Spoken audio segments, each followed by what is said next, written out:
Welcome back, Hive Mind. This is Shalazar with Hive Mind Gaming coming at you with another Raid Shadow Legends video. Today we're going to take a look at all 23 champs that they just released for the Christmas Fusion. That's right, 23 new champions that was released for Christmas, for the winter time festival, fun times, holidays? Yeah, we'll go with holidays. There are 3 legendaries, 10 epics, 7 rares, and 3 uncommons. That's right, they actually released uncommons. All right, so the quick thing about this fusion, something that you might want to take a look at when we're going over these, there's only 7 rares, and all of the rares, actually all of the champions in this fusion are completely new champs. So one of the things that you'll want to take a look at is the fact that each one of these epics need 3 of the exact same champs for all 4 epics. The only things that are different are the void rare champs. So if you look at the actual list of where you actually get the champs, it shows in the news feed where they talk about the fusion. It shows where Tiger Soul is available in the Artifact Enhancement Event 1 from December 16th through the 20th. Also available in the Fire Knight Tournament, December 18th through the 21st, sorry. Also available in the Dungeon Divers Event 2, December 22nd through the 27th. And then also available in the Classic Arena Takedown 2, December 25th through the 28th. So you will have the opportunity to get all 4 of the exact same champion in all of those situations. So don't think that you have to get this one and this one is locked in to only be Balthus Droglord. So yeah, I don't believe it's going to work that way. So for instance, if you choose not to do the fusion at all and you only want Alaric and you're able to get Tiger Soul from this event, you can still use it to get Alaric. So they're not tied to that just one thing, that one champ. So anyway, just wanted to go over that real quick before we get into the index and look these over. So we're just going to start with the Banner Lords and go from there. Let's get into it. So let's go into the Banner Lords first. So the first champ that got added was Gerard the Stone. Gerard the Stone. He is actually one of the fusion champions. You need him to fuse the Christmas fusion, which is Pixnell. So let's take a look at his stats. So he's an attack-based champion, and he's an epic, and his base stats are pretty darn good, with 101 speed and over 1k attack and defense, which is pretty good for an attack-based champion. His A1 is attacks one enemy, has a 15% chance of placing a stun debuff for 1 turn, and that actually books up to 25% chance. Has a 40% chance, which books up to 50% chance of placing a stun debuff for 1 turn instead if the target has more than 75% turn meter. Wow, so that's pretty good. 50-50 chance to stun someone with 75 plus turn meter. That'd be cooler if that was less, but I mean, still a pretty good A1. A2 is on a 4-turn cooldown that books down to a 3-turn. Places a 30% increased crit rate buff and a 30% increased crit damage buff on this champion for 2 turns, then attacks 1 enemy.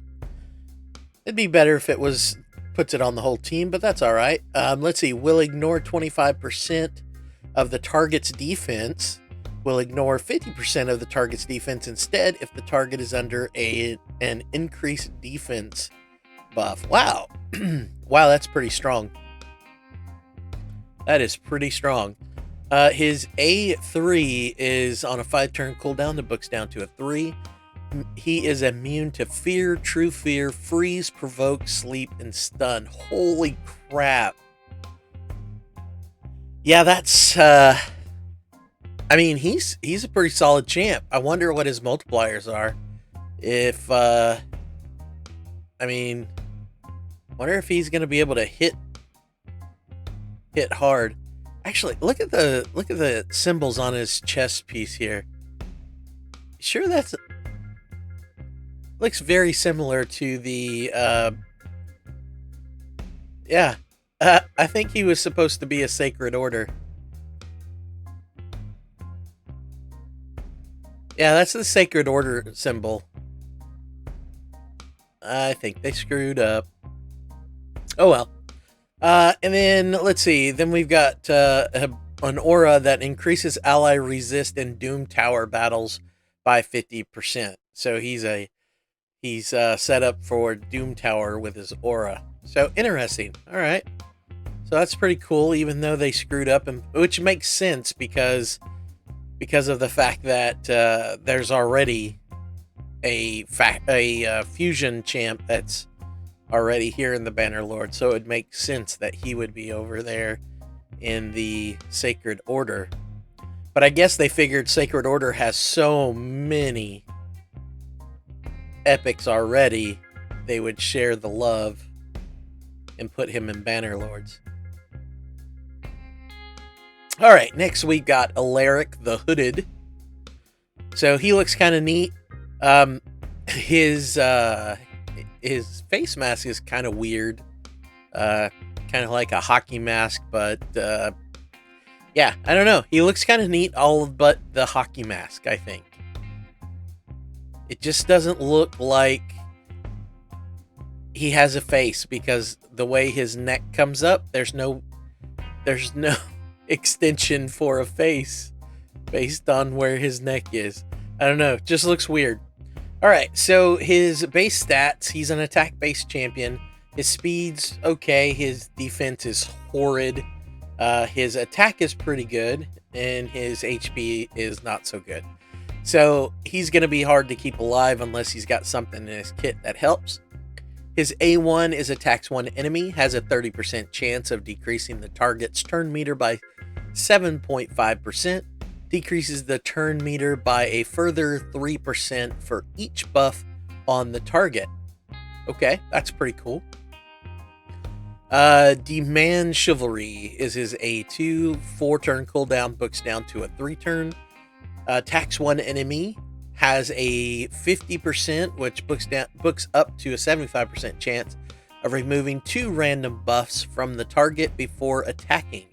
Has a 75% chance, which books up to a 100% chance of stealing 2 random buffs instead if the target has 4 or more buffs.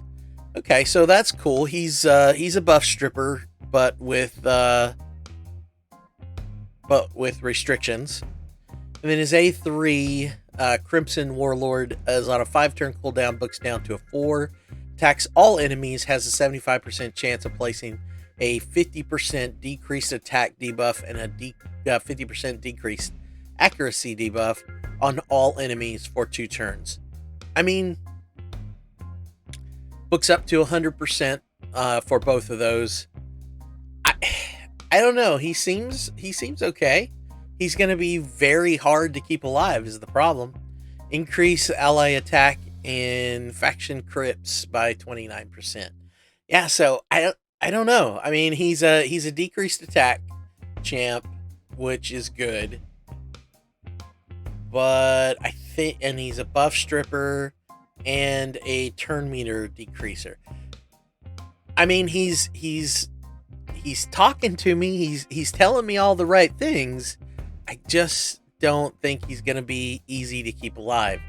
So, I don't know. He might be okay in faction crypts because that's one of the things that this faction is missing is a buff stripper, other than Sathalia, but that's a legendary. So, for faction crypts, he might be pretty solid.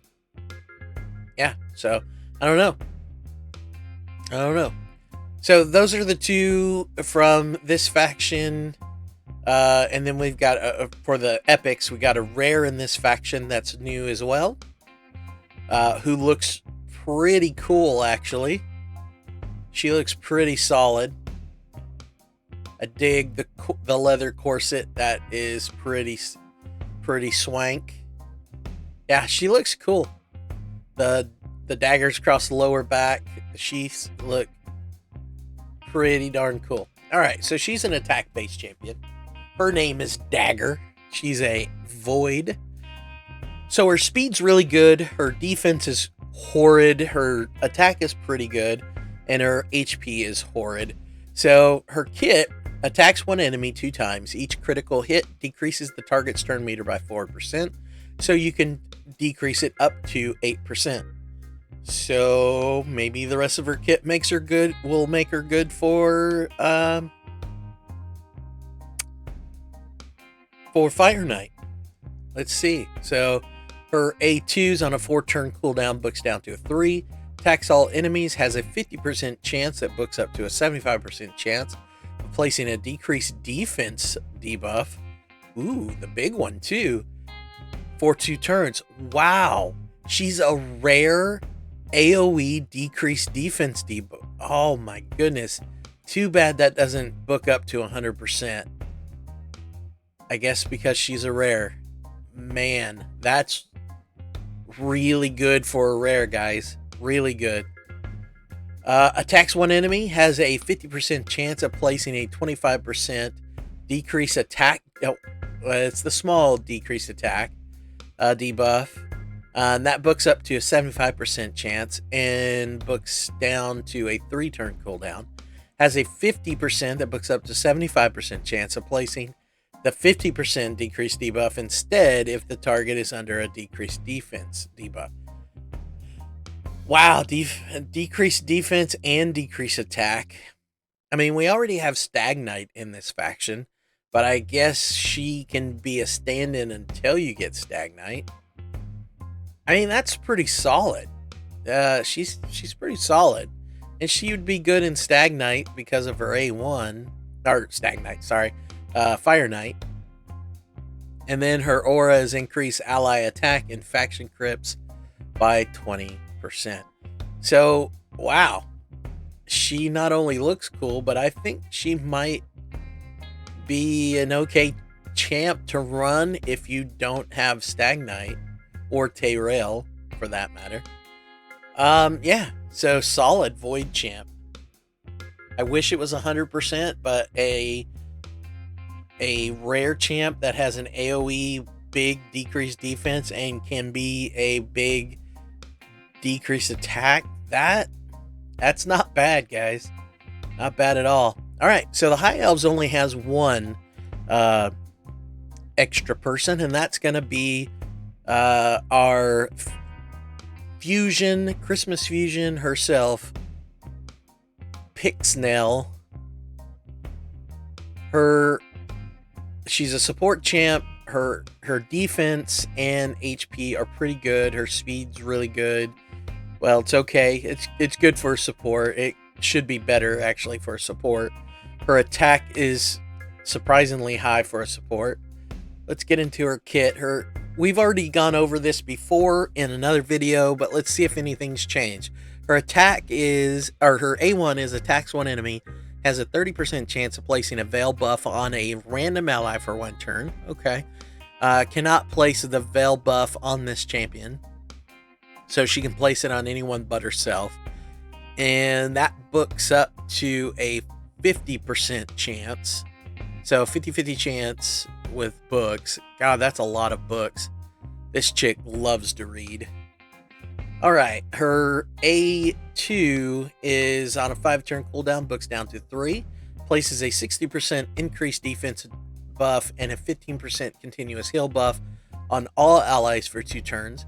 Then attacks all enemies under freeze debuffs. Places a 25% weaken debuff for 2 turns on all enemies under freeze debuffs. I don't know if places a 60% increased defense debuff and a 15% continuous heal buff on all allies for 2 turns, then attacks all enemies under freeze debuffs. So she will only attack with this ability if there's enemies with freeze. Places a 25% weaken debuff for 2 turns on all enemies under freeze. So, unfortunately, that should be placed and then she attacks. Huh. Weird. Alright. Her next one, Icicle Barrage.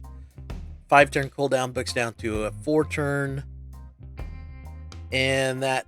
Oh, God, another 7 books. Jesus. Attacks 5 times at random.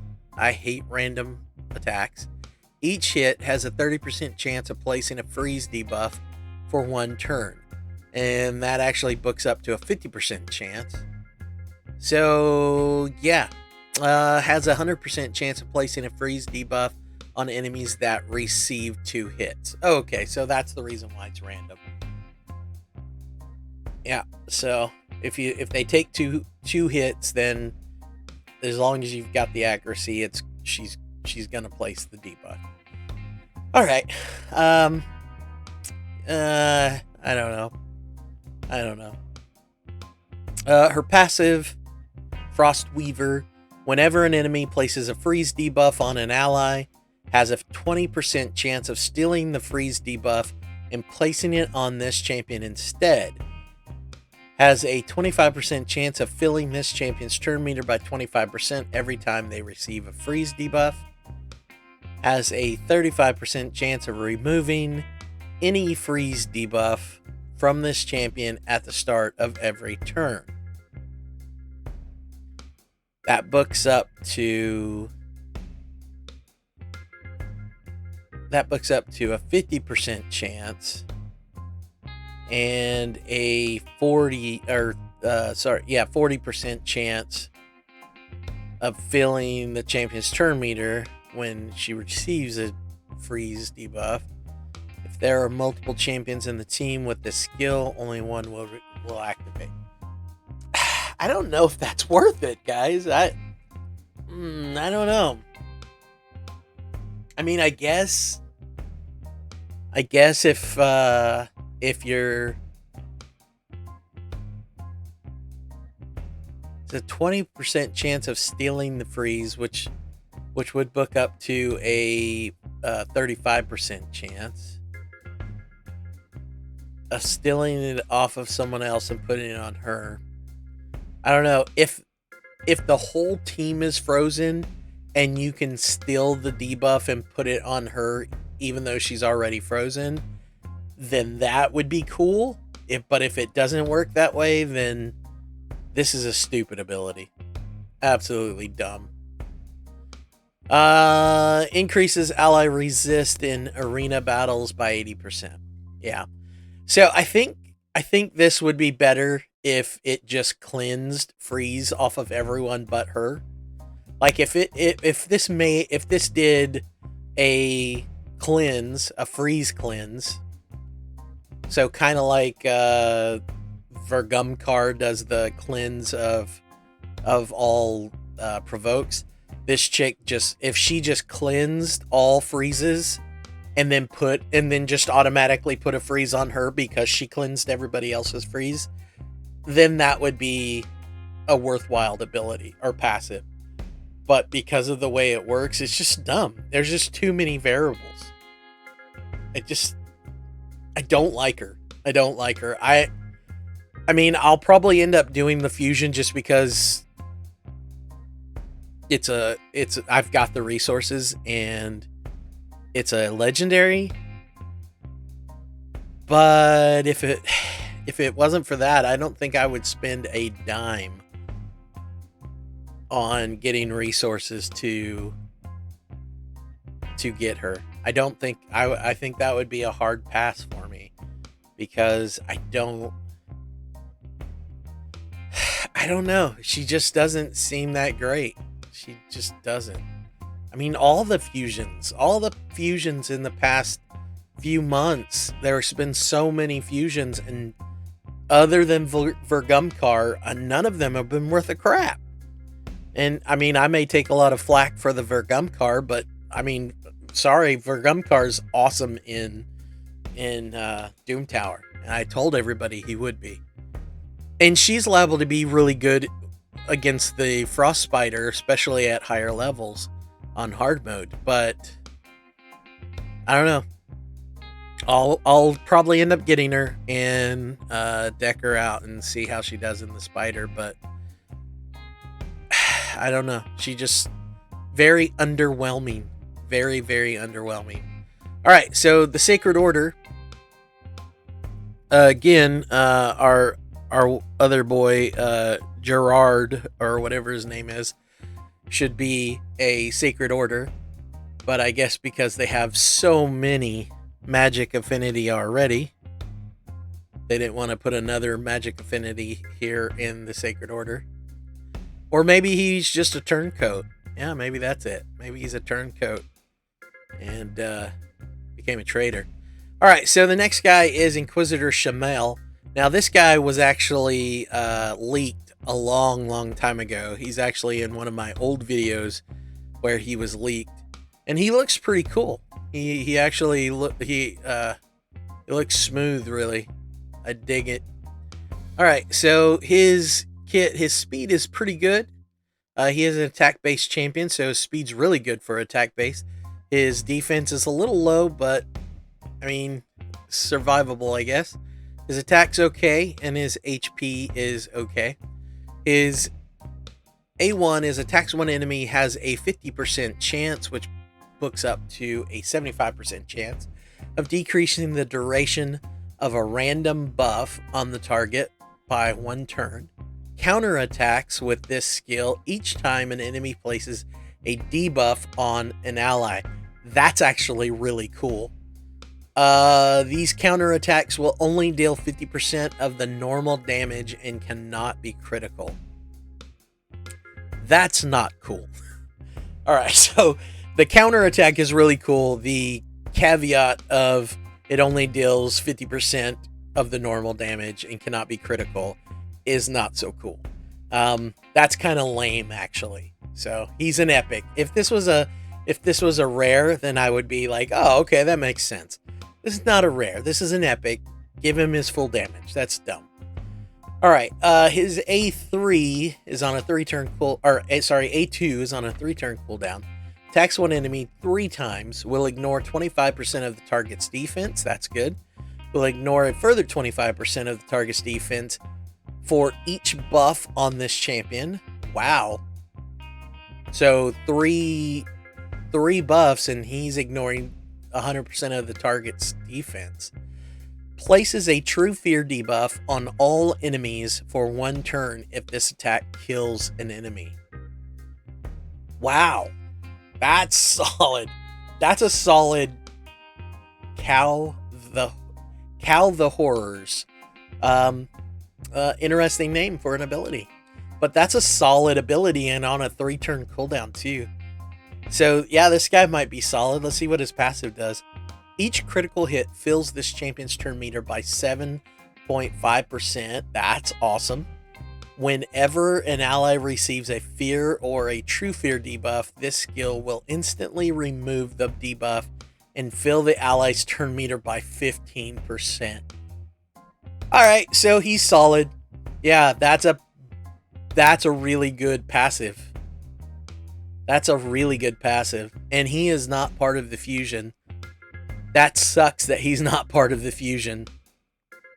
His, that way, I mean, because if he was part of the fusion, you'd be able to get him through an event. So that sucks that he's not part of the fusion.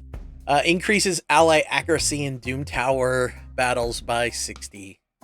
Interesting. Okay. So another Doom Tower aura. And that he is it for Sacred Order. All right, so the Barbarians have a few here. The second legendary in the game, which is kind of cool if you look at him. So Barbarians have this whole desert motif, but if you look at his background, it's a ice motif. So kind of neat. Kind of neat. I think it's the exact same background, just with snow and frost everywhere. So I like it. Kind of dig it. All right. So he is an attack-based legendary champion, and he is a void champ. So he's going to be difficult to get. His speed is okay. His defense is horrid. His attack is fantastic. And his HP is okay. His A1 is attacks one enemy 2 times. Each hit has a 20% chance of placing a freeze debuff for 1 turn. Interesting, and books up to 40 or 30%. Will ignore shield buffs if there are 1 or more enemies under freeze debuff. Ooh. Will also ignore block damage buffs if there are 2 or more enemies under freeze debuffs. Ooh. And will also ignore 30% of the target's defense if there are 3 or more enemies under freeze debuffs. That's cool. I like it for an A1. That's a cool A1. All right, his A2 is on a 4-turn cooldown that books down to a 3-turn. Attacks one enemy, has a 75% chance that books up to a 100% chance of placing a 30% decreased speed debuff for 3 turns. Wow, that's a long debuff. It's there forever. And a 75 that books up to a 100% chance of placing a freeze debuff for 1 turn. So it's a single target freeze debuff. So I think for him to be able to work with his A1, he's going to need, because that's on a 3-turn cooldown with a single target freeze. Unless some of his other abilities produce freeze as well. I don't know.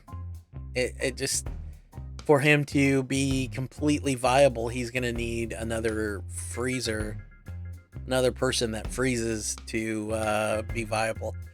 He also steals 100% of the target's turn meter and places a 30% increased speed buff on this champion for 3 turns. That's pretty solid.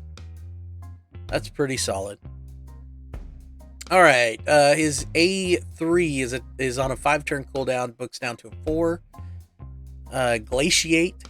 Attacks one enemy 3 times. If the target is under a freeze debuff, it removes the debuff after attacking and places it on all enemies except the initial target. Oh, that's how that works. Okay.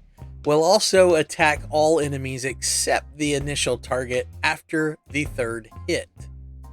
So it attacks the initial target 3 times. So if let's say the target's frozen, so you attack the target.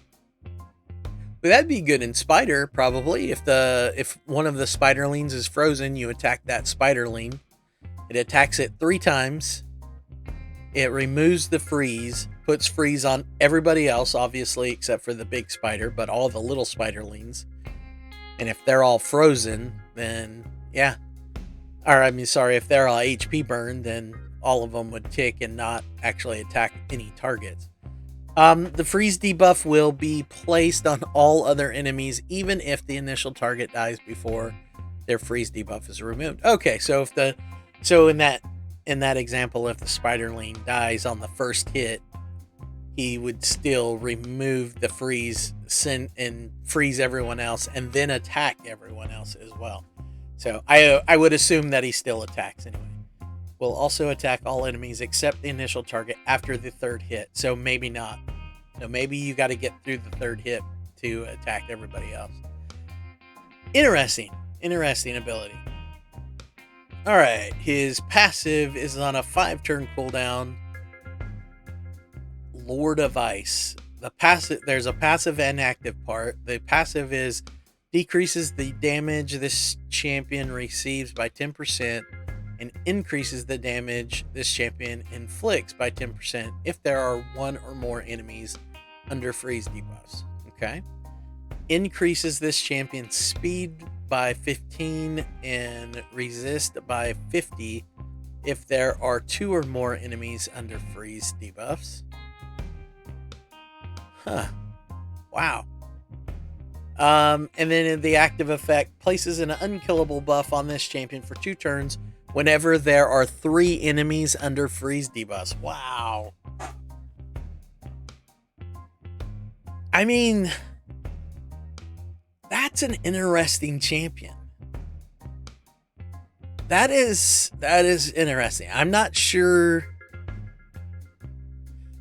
I mean, I like him better than Pixnell. That's for sure. I definitely like him better than her, but I don't know. I don't know. He can't. I mean, he's not going to be. Well, I guess he still will be good in dungeons for clearing waves. He'll definitely be good in dungeons for clearing waves. Just not very good with bosses. So I don't know. He'll be kind of fun to play around with if you're able to pull him. His aura increases ally attack in Doom Tower battles by 43%. I mean, maybe clearing the waves to get to the bosses. Like when you're spending your golden keys to get to the boss, the 9 rooms you gotta get to the boss. He'd be good for those 9 rooms. So I don't know. I could see where he would be good in Doom Tower. All right, so next is a Void Champ, Harkin Greatblade.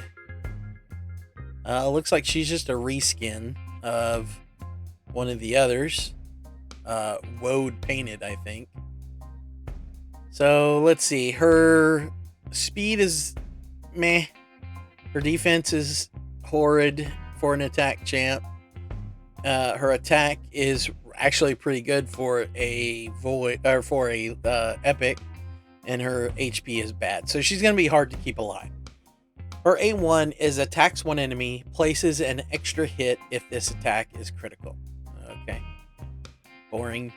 Attacks one enemy, has a 75% that books up to 100% chance of placing a 25% weaken debuff on the target for 2 turns before attacking.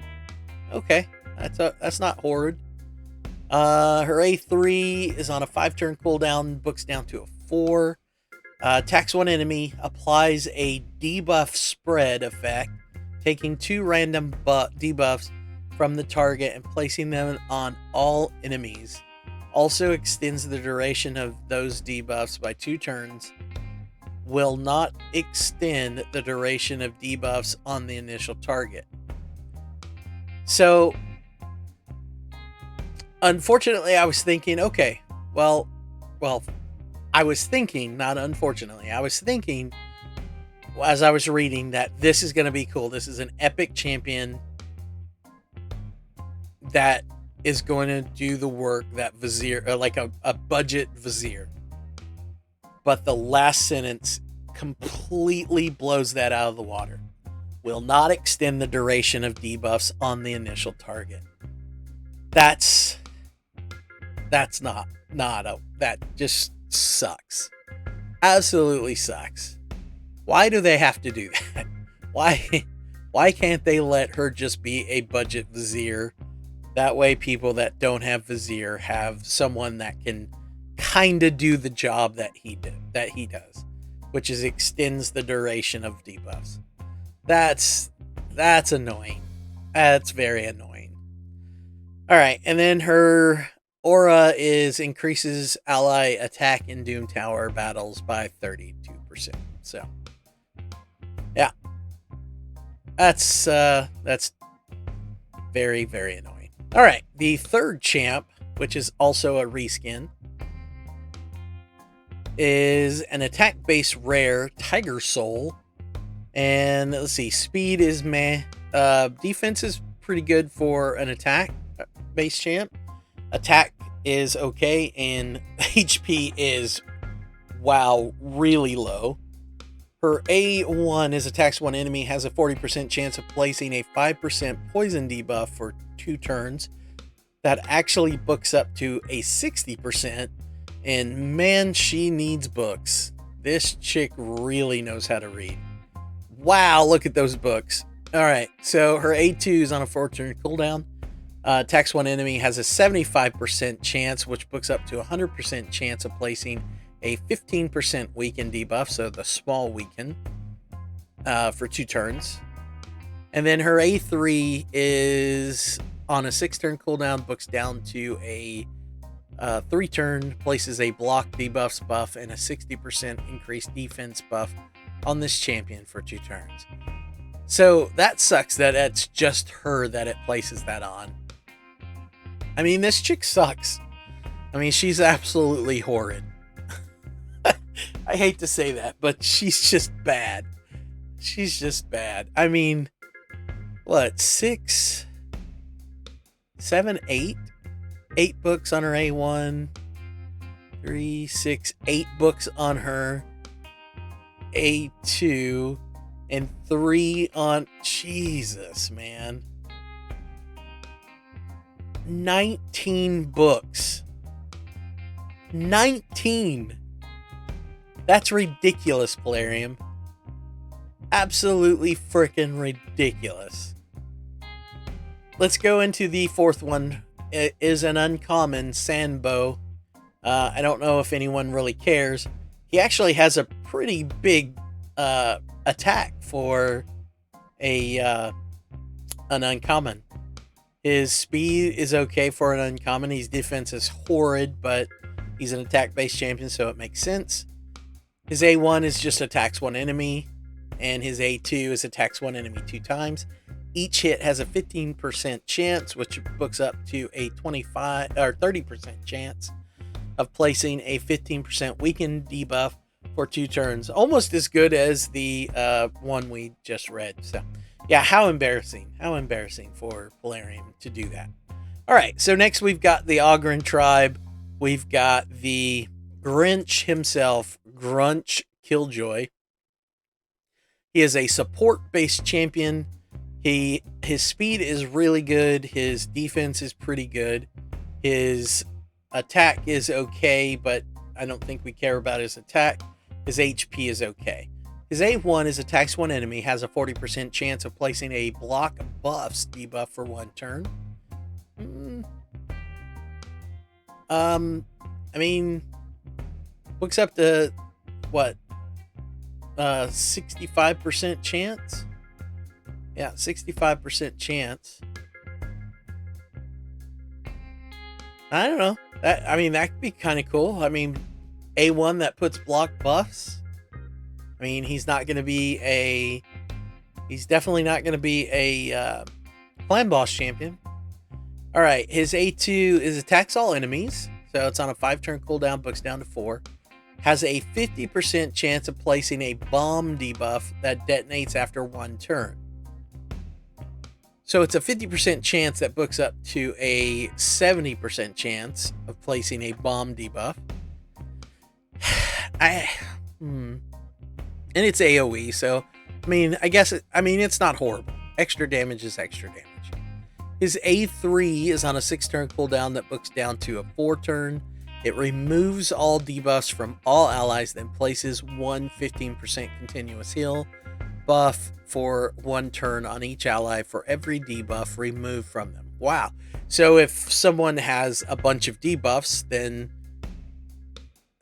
they have, for instance, in the spider, the nether spider in Doom Tower, when she throws down those 4 poisons, if he cleanses 4 poisons off, then that's 4 continuous heal buffs that's placed on your companion. Wow, that's pretty good, actually. That actually might be pretty handy in the Doom Tower. So, yeah. He might be pretty solid, actually. His passive is fills the turn meter of all allies by 10% whenever a bomb debuff detonates on an enemy. Oh, cool. So that's pretty solid. That's not bad. Seems like this is different, though. This is a different kit than what they gave to us before. I don't know. I'll have to go back and reread it. His auras increase ally defense in faction crypts by 30%. So, I don't know. Not a horrible champ. All right. Then we have 2 rares. The first one is Buffstone, which is just a reskin. Looks like this guy played in some mud, maybe? I don't know. All right. So his A1 is just attacks all enemies. So it's just an AoE. His A2 is attacks one enemy, decreases the target's max HP by 15% of the damage inflicted. All right, so we've got a max HP dropper, so he's going to be good in Doom Tower against the Scarab King. And he is a attack-based champion. His A3 is attacks one enemy, will ignore 50% of the target's defense, has a 50% chance of granting an extra turn if this attack is critical. Wow. It's on a 4-turn cooldown, books down to a 3, and if it grants an extra turn, that makes it 2 turn. That's a pretty good ability. That's pretty solid, especially since it ignores 50% of the target's defense. He's going to probably hit hard. I mean, his defense is horrid, so he's going to be hard to keep alive. His HP's not that great either. His attack's pretty darn good, though. And he's Force Affinity, which does not make him... It makes him neutral to the Scarab King. Yeah, I like him. And he's a rare. And he's a rare champ. He's actually not epic. He's actually a rare. So, yeah, I mean, that's pretty darn good, actually. All right, the next one, actually new art, which looks really cool, too. He looks pretty cool. I dig it a lot. I mean, I don't know how they feed this guy. I guess someone hand feeds him. Because he can't really feed himself when his arms are... Who tattooed him? That's what I want to know. Who volunteered for that job? So, anyway, let's get into his kit. Let's see. He is a Void Champ 8, and he is HP Champ. He is a rare. His speed is okay. His defense is meh. His attack is really bad. His HP is 19k, which is not horrible for a rare, I guess. I am guessing that his abilities are going to be HP based. Yep. All right. Attacks one enemy, places a 7.5% continuous heal buff on this champion for 1 turn if this attack is critical. Okay, that's cool. He's got a self-heal ability. That's good. Based on HP. His A2's on a 5-turn cooldown, books down to a 3. Heals all allies by 15% of their max HP. Alright, that's cool. I wish it was based on his max HP. That would make this so much better. And then his... Oh, nice.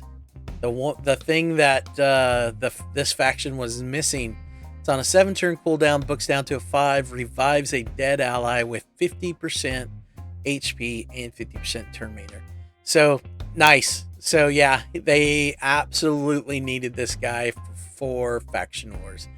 He doesn't really give off the vibe that he's a healer / resurrector, reviver. He just doesn't. That just.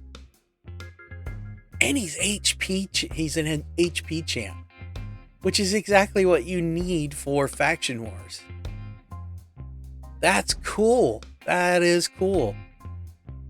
And he is definitely a member of the Fusion. So if you're not putting together your Fusion, if you're not going to go for the Fusion, at least try to get this guy, because he's definitely going to help you in Faction Wars. Gear Grinder is this guy's name. Interesting. All right, his aura is increases ally HP and faction crypts by 25%. So definitely worth the grab, guys. That one's definitely worth it. All right, so next we've got the Lizardman. We only have one in the Lizardman, and that's going to be the Toadstool. Is a support epic. Aox the Rememberer. Actually doesn't look as bad as I thought it was going to when we seen the art a few weeks ago, several weeks ago. All right, so he's a support champ. His speed is not as good as I would hope for a support champ. His HP is okay. His defense is okay. His attack is probably not important. His A1 is attacks one enemy 2 times. Each hit has a 10% chance of placing a 5% poison debuff for 2 turns. It books up to a 30% chance. Okay.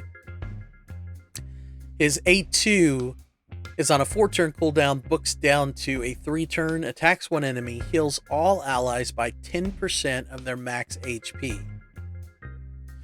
Again, of their max HP.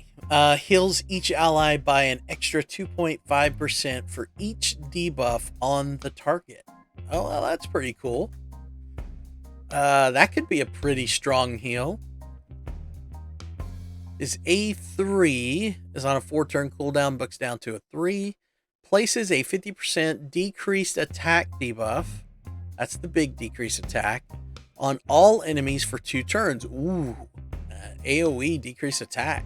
Has a 75% chance that books up to a 100% chance of decreasing each enemy's turn meter by 20%. Nice. Places a 30% decreased crit rate debuff on the target for 2 turns if they have 50% or more turn meter after the turn meter decrease. Huh, okay, cool. So it's an AoE decreased attack and turn meter decreaser. Decreased turn meter. And if they have 50% or more turn meter after the turn meter decrease, then they get a decreased crit rate. I dig it. That's a pretty good ability. And so the passive is increases the duration of 2 random debuffs on the attacker by 1 when attacked. Occurs once per hit. Huh. So, kind of like, Stalwart? Interesting. That's pretty good. He doesn't, I don't know. Let's see, he applies poison. He heals by 2.5 for each debuff on the target. So on Clan Boss, that would be a pretty big heal. But that's only on a 3-turn cooldown. This ability on the Clan Boss, he's going to place the decreased attack and the decreased crit rate on the Clan Boss every time he uses it. Because you're not going to, well, as long as you use it after the Clan Boss is at 50%. Or more turn meter, because you're not going to affect the turn. Yeah, I mean, yeah, I could definitely see this guy being a Clan Boss champion. Huh. Interesting. I mean, if you guys, if you do the Man-Eater Painkeeper comp where you have a slow boy, you can use him as your slow boy. Yeah, I don't know. Interesting. That's an interesting kit. His aura is ally accuracy and Doom Tower battles by 60. So yeah, I don't know. Interesting kit. I kind of dig it. He'll be fun to play around with as well. Again, he is not part of the fusion, so we're gonna have to pull him with shards. All right. So that's it for Lizardmen. They only had 1. For Skinwalkers, we had 1 as well. And that's going to be Panthera. So, similar to the Rat, Fane is a rare attack-based champion, Void. Speed is okay. Defense is not so good. Attack is okay. HP is okay. A little on the low side, actually, on the HP. Golly, what is up with all the books for these? All right, so she's a reader. Her A1 is attacks one enemy 3 times. Each critical hit has a 50% chance of decreasing the target's turn meter by 3%. So that's pretty good. And that is a 50% chance that books up to a 75% chance. Not horrible. 75% chance on 3 hits, so you're gonna do it at least once. So that's gonna help in faction wars. That's gonna with faction war bosses. That's gonna help in Fire Knight as well. So yeah, I mean, not a bad ability. Our A3's on a 3-turn cooldown, attacks one enemy 2 times. Again, it's going to help with Fire Knight. Each hit has an 85% chance, but books up to a 100% chance of placing a 100% heal reduction debuff for 2 turns. Yeah, Fire Knight for sure. All right, so far so good for Fire Knight. Her A3 is on a 6-turn cooldown, books down to 3, places a perfect veil buff and a 30% reflect damage buff on this champion for 2 turns. Okay, so this makes no damn sense at all. A perfect veil and reflect damage. How is that good? No one can target this chick if she's under perfect veil. That's so the only thing that the reflect damage is good for is when they do an AoE hit. And then, so they'll take damage off the AoE damage, which is not going to be a lot because she's under perfect veil, which means that she's taking less damage. This is dumb. This is absolutely stupid. I like the idea of the perfect veil. I like the idea of the reflect damage. 2 great tastes that don't taste great together. Come on, guys. Come on, Polarium. All right, her aura is increased ally accuracy in dungeons by 40. All right, and that's it for the skinwalkers. All right, for the orcs, we have another reskin, Pig Sticker. I like the name though. All right, she is an attack-based champion. She's rare. Her speed's okay. Defense is horrible. Well, speed's horrible too. Her attack is pretty good for a rare, and HP not so great. All right, her A1 attacks one enemy, has a 50% chance of placing a 50% heal reduction, so the small heal reduction, and that books up to 75% chance. So that's not who cares? Attack her A2's on a 4-turn cooldown, books down to 3, attacks one enemy, decreases the target's max HP by 20% of the damage inflicted. So at least a max HP reducer for Doom Tower. Her A3 is on a 4-turn cooldown, books down to a 3. Attacks one enemy 2 times, decreases the target's max HP by 30% of the damage inflicted. So she's got 2 abilities that reduce max HP. Well, that's not horrible. And then her aura is increases ally attack in Doom Tower by 21%. Okay. I mean, she's got issues, but I mean, she's not horrible. She's not horrible. And then we've got our second uncommon, which is also a reskin, which I can't imagine that they would spend a lot of time redoing a uncommon character or making a unique uncommon character. Her stats are horrible because, well, she's uncommon. But her A1 is attacks one enemy, heals this champion by 10% of the damage inflicted, and she is a support champ. And her A2 sacrifices HP equal to 10% of this champion's max HP, then heals a target ally by 10% of their max HP. Also has a 40% chance of placing a 7.5% continuous heal buff on that ally for 1 turn. The HP sacrifice will happen even if it kills this champion. 40% chance, so it books up to a 50%. Well, she's uncommon, so you can't expect much. It's on a 5-turn cooldown, books down to a 3. Interesting. All right. Next, we have Demon Spawn. There's only one in Demon Spawn. And what the hell is this? Where's the face? I can't zoom in very far, but okay, that's the ears. She's got horns. Oh, that's the mouth. Okay, I see the mouth. Where's the eyes? I guess the eyes are the runes on this mustachio.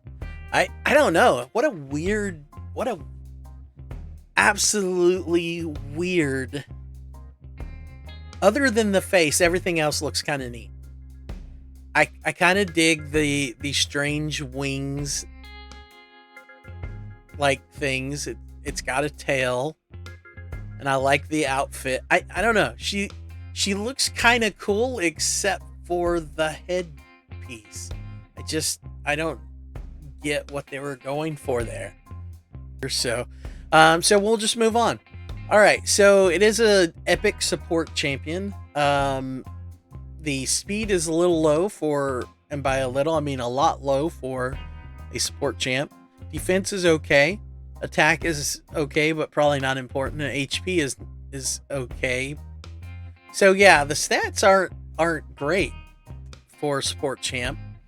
Her A1 or its A1 is attacks one enemy, has a 30% that books up to a 50% chance of decreasing the duration of one random buff if the target is under HP burn debuff.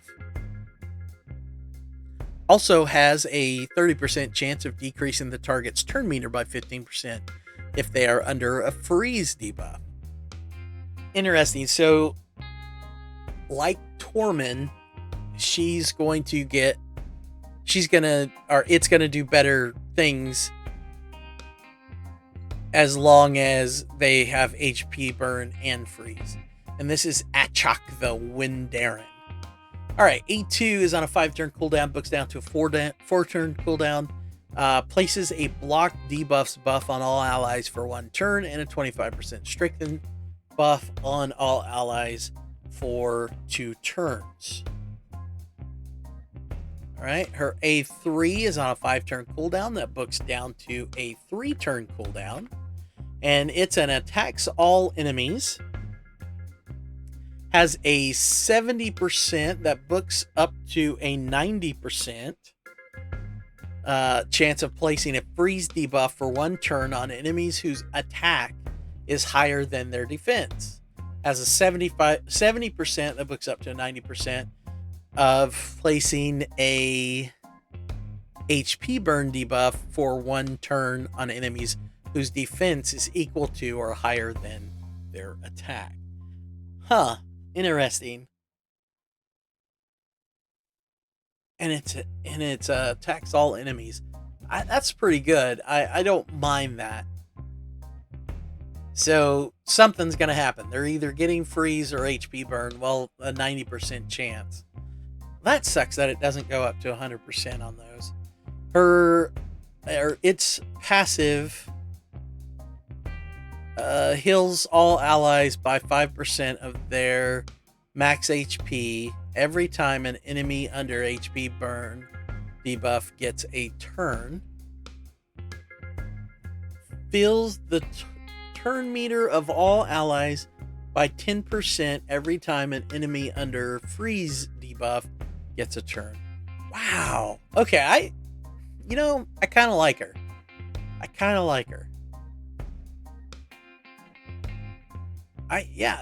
That's kind of neat. She's got an interesting kit. And that's it for the Demon Spawn. All right, then we go into the Undead Hordes, where we're going to meet our next legendary.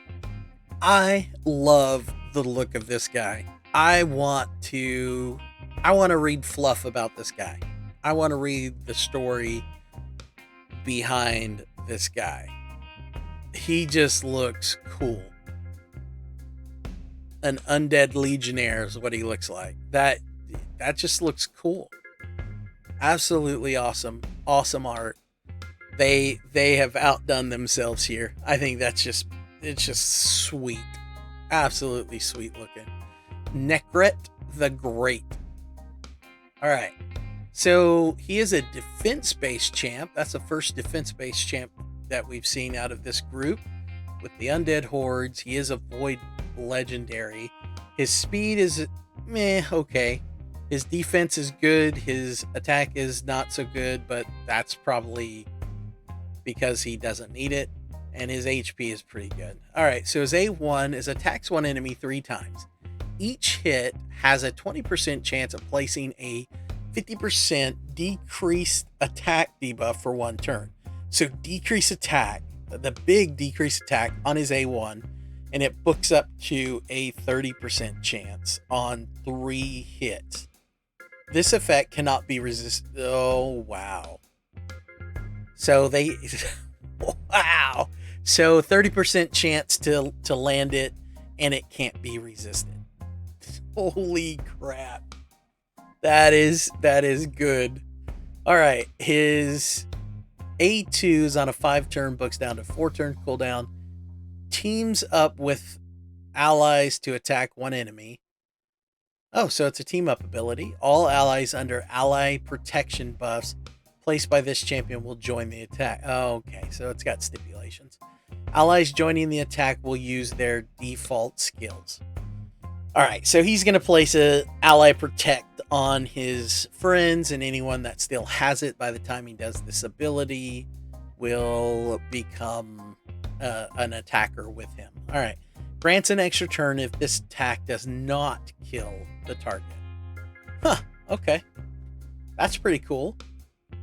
All right, his A3 is on a 4-turn cooldown, books down to a 3. Places a block debuff buff, a 50% ally protection buff, and a 25% strengthen buff on an ally for 3 turns. So it's only going to put it on one ally, so not the whole team. The ally protection buff cannot be removed. Nice. Very nice. Yeah, it's interesting that it's only one. I guess because the buddy attack. I don't know. That's kind of interesting. Let's see. He's got 2 passives. His first one, whenever an ally is attacked while under an ally protection buff placed by this champion, it places a shield buff on the ally equal to 30% of this champion's max HP for 2 turns. So that's cool. Occurs only if the ally does not already have a shield buff placed by this champion. Ooh. Also decreases the cooldown of this champion's Legion of the Damned skill by 2 turns if the shield buff is placed. So Legion of the Damned is a legionnaire. Knew it. I knew he was a legionnaire. All right, so his Legion of the Damned is this one that's on a 4-turn cooldown, books down to a 4-turn. Also has a chance to proc an extra turn, which would lower it to a 3-turn, and then if the ally protect gets attacked, can lower it again. That's pretty cool. I dig it. It's pretty cool. All right, so I wonder how good he'd be in Spider if he throws the ally protect on the target of the spiderlings.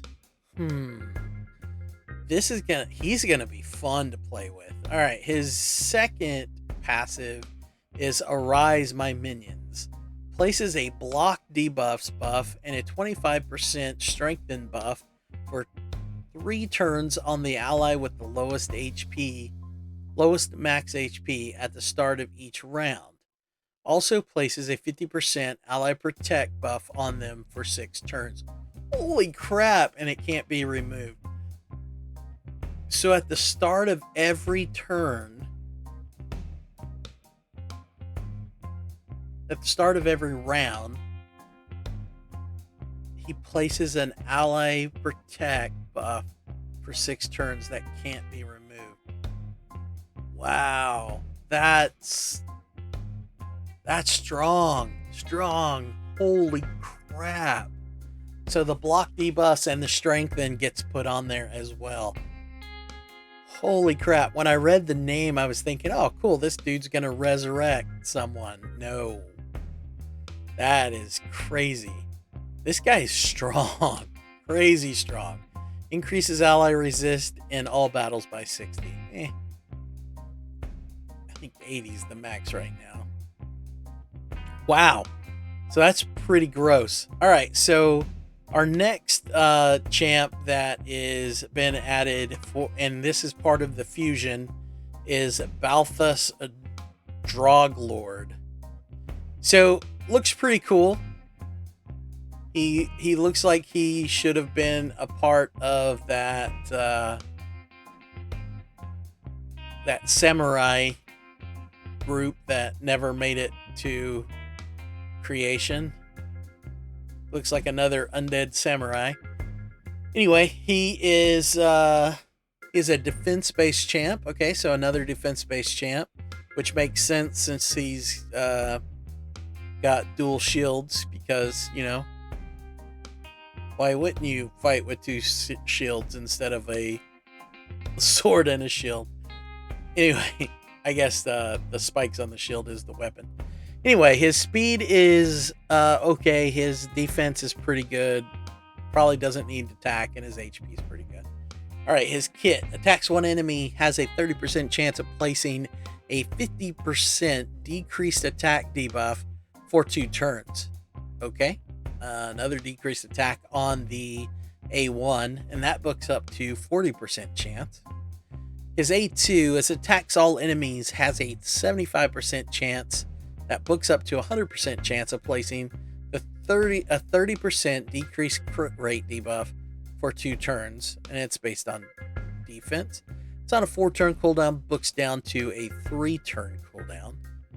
I mean, that's not a horrible AoE, I guess. His A3 is on a 5-turn cooldown, books down to a 4. Has a 75% chance, that books up to 100% chance of placing a provoke debuff for 2 turns. Also heals this champion by 20% of their max HP. Wow. So based on defense, so it's a single target, 100% chance to provoke, and heals them. That's pretty good. His passive reflects 30% of the damage this champion receives back to the attacker. 30% of the damage. That's pretty strong. That's pretty strong. His banner increases ally defense in faction crypts by 30%. I don't know. I'm not sure if he's as good as he sounds. Maybe, I don't know. All right. So then we've got for the Knights Revenant, Rector Drath. We already have a Mother Superior, unfortunately. This would be the evil Mother Superior, looks like. She is a support champ, force champ. Her speed is actually really good. Her defense is not bad. Her attack's not bad. And her HP is not bad. Let's see what she does. She attacks one enemy, has a 35% chance of placing a 50% decreased attack debuff for 2 turns. It books up to a 50% chance. So another champion that does decreased attack on the A1. Wow. So Jeebus. Lots of decreased attack champs on the A1. Man. All right. A2. It's on a 5-turn cooldown, books down to a 4, heals all allies by 20% of this champion's max HP. See, that's the way it should be. It should be based on this champion, the healer's max HP. After healing, places a perfect veil buff for 2 turns on all allies with full HP. That's cool. Okay, I really like that. Places a 15% continuous heal buff for 1 turn instead on all allies with less than 100% HP. Wow, I really like that ability. That is a cool ability. And this is something that this faction really has been struggling with. And this is the next thing that they've been struggling with. On a 6-turn cooldown, books down to a 4, which is really good. Revives a single ally with 60% HP and fills their turn meter by 60%. Places a perfect veil buff on them for 3 turns. Fantastic. Okay, she's solid. She is absolutely solid. Her passive. When an ally under a veil or perfect veil buff gets a turn, heals them by 10% of their max HP. Also increases the resist of allies under veil or perfect veil buffs by 50. Will only increase resist once per ally if there are multiple rectors on the team. Okay, that makes sense. All right. And then her aura increase ally resist and doom tower by 55. I mean, she's going to be worth playing. And she's not a part of the fusion, so we're going to have to pull her through shards. She's definitely going to be worth playing. All right, and then our last few here, our last 3 champs are in the dwarf faction. Ragnar Gold Gleam, so he is a part of the fusion. He's going to be one that we're going to be fusing. He is an attack-based void champ. His speed is pretty good. His defense is horrid, so it's going to be hard to keep alive. His attack's actually pretty good. His HP is okay. His A1 attacks one enemy, has a 50% chance of placing a leech debuff for 2 turns. Not horrible. It books up to 60% chance. His A2 sacrifices HP equal to 15% of this champion's max HP, then fills this champion's turn meter by 75% and places a shield buff on this champion equal to 20% of their max HP for 3 turns. The shield buff cannot be removed. Ooh. Wow. The HP sacrifice will happen even if it kills this champ and will ignore shield and block damage buffs. Oh, so yeah, okay. So that damage will, yeah, so it's going to kill him. On a 4-turn cooldown, books down to a 3-turn. So he's sacrificing his health to gain turn meter and a shield. Ooh. Yeah, I don't know if that's worth it. Let's see. His A3 is a 5-turn cooldown, books down to a 4-turn cooldown. Places a 50% increase attack buff on this champion for 2 turns, then attacks one enemy. Has a 75% chance, which books up to a 100% chance, of placing a 25% weaken debuff on the target for 2 turns. Also has a 75, which books up to a 100% chance of placing a 60% decreased defense debuff on the target for 2 turns before attacking. So yeah, so he's going to be placing increased attack on himself, decreased defense, and weaken on one target, then attacking. Now that's a pretty good ability. That's a pretty good ability. His passive, Dire Grudge, decreases the cooldown of this champion's Gleam of Avarice. Which one is that? Gleam of Avarice. Okay, that's the good ability. By 1 turn every time this champion loses 15% HP. Okay. The HP loss is accumulative and tracked over multiple turns, attacks, or hits, and is not affected by healing or other HP increases. Okay, cool. So that means that you heal him up and it's still counting the amount that he's lost, because that's a total different counter. Interesting. Okay, so you can keep him fully healed, but every time he loses damage or loses HP and then heals back up, they're still counting the amount that he did lose for that 15%, and then he gets the -1 cooldown when he hits that 15% mark. That's pretty cool. That's a pretty cool passive. I dig it. I like that. His aura is increase ally attack in Doom Tower battles by 35%. Whatever. Alright, so he's not a horrible champ. He's not a great champ either. I don't know if I would use him, but I don't know. Alright, Kurzad Deep Heart is a rare Void champ, which is just a reskin. Speed, nah.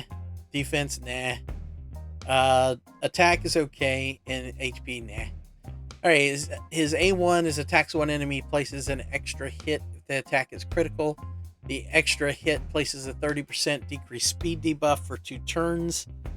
Don't really care. I mean, that's a lot of books for nothing. Again, a lot of books for nothing. Attacks all enemies. Each critical hit fills this champion's turn meter by 7.5%. I mean, that's not horrible, I guess. And then, golly, what is up with all the books in this group of champs?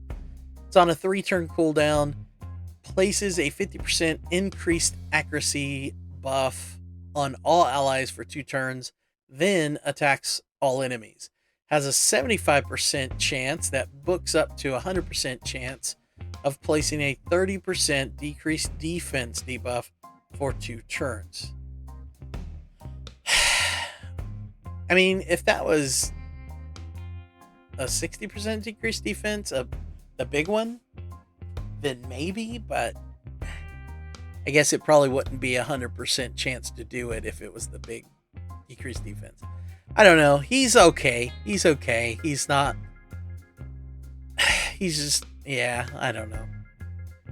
A lot of these guys are really lackluster.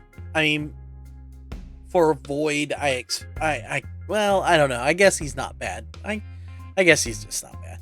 Alright, another reskin. Icebound Prospector. He's uncommon attack champ, so his stats are horrible to show that. His A1 Frosty Pick, it just attacks one enemy. And his A2 attacks one enemy, has a 15% chance. That books up to a 30% chance of placing a stun. Really, a stun debuff for 1 turn? Why would... he literally has frost on him. Why wouldn't that be a freeze debuff instead of a stun debuff? Come on, man. It's on a 4-turn cooldown, books down to a 3-turn. And lame. Lame. Alright. Well, that's it, guys. That's all, actually 23 champs. So, yeah, let me know in the comments what you guys think about these new champs. Do you like them? Do you not? Which are your favorites, and which ones do you want to see, well, boosted, because they suck so bad? So let me know in the comments. Other than that, guys, if you like what you've seen and you want to see more, hit the like button and join the Hive by hitting the subscribe button, and we'll see you soon. Bye-bye.